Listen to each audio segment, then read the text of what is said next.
পুরো টুর্নামেন্ট জুড়ে অপরাজিত থেকে 2024 কোপা আমেরিকার ফাইনাল নিশ্চিত করেছে আর্জেন্টিনা। টানা দ্বিতীয়বারের মতো ফাইনালে উঠা আলবিসেলেস্তাদের সামনে প্রতিপক্ষ 28 ম্যাচ অপরাজিত থাকা কলম্বিয়া।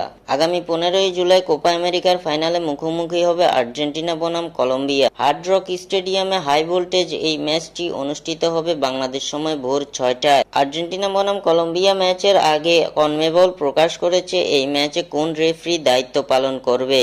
ফাইনাল ম্যাচের ম্যাচ অফিসিয়াল, প্রধান রেফারি, 2 লাইন্সম্যান কিংবা ভিএআরে কোন কোন রেফারি দায়িত্বে থাকবেন তার তালিকা প্রকাশ করেছে দক্ষিণ আমেরিকা ফুটবলের সর্বোচ্চ নিয়ন্ত্রণ সংস্থা কনমেবল। কনমেবলের এই তালিকা দেখে খুব একটা স্বস্তিতে থাকতে পারছে না মেসিরা, কারণ ফাইনাল ম্যাচের দায়িত্বে থাকবেন 5 জন ব্রাজিলিয়ান রেফারি, যা দেখে ক্ষুব্ধ হয়েছে আর্জেন্টিনা দল। ব্রাজিলের 5 রেফারি দায়িত্ব পালন করবে আর্জেন্টিনা বনাম কলম্বিয়ার মধ্যকার ফাইনাল ম্যাচটিতে। কনমেবলের প্রতিবেদন থেকে জানা গেছে 2024 কোপা আমেরিকার ফাইনালে মাঠে প্রধান রেফারি হিসেবে দায়িত্ব পালন করবেন ব্রাজিলের রাফায়েল ক্লাউস। 2 অ্যাসিস্ট্যান্ট রেফারিও ব্রাজিলের, তারা হলেন ব্রুনো পাইরেস ও রদ্রিগো কোরেয়া। অন্যদিকে ভিএআর এর দায়িত্বে থাকছেন 2 ব্রাজিলিয়ান, তারা হলেন রডলফো টস্কি ও দানিলো মানিস। গুরুত্বপূর্ণ ফাইনালে ব্রাজিলের 5 রেফারিকে দেখে ক্ষুব্ধ হয়েছে লিওনেল মেসির দল।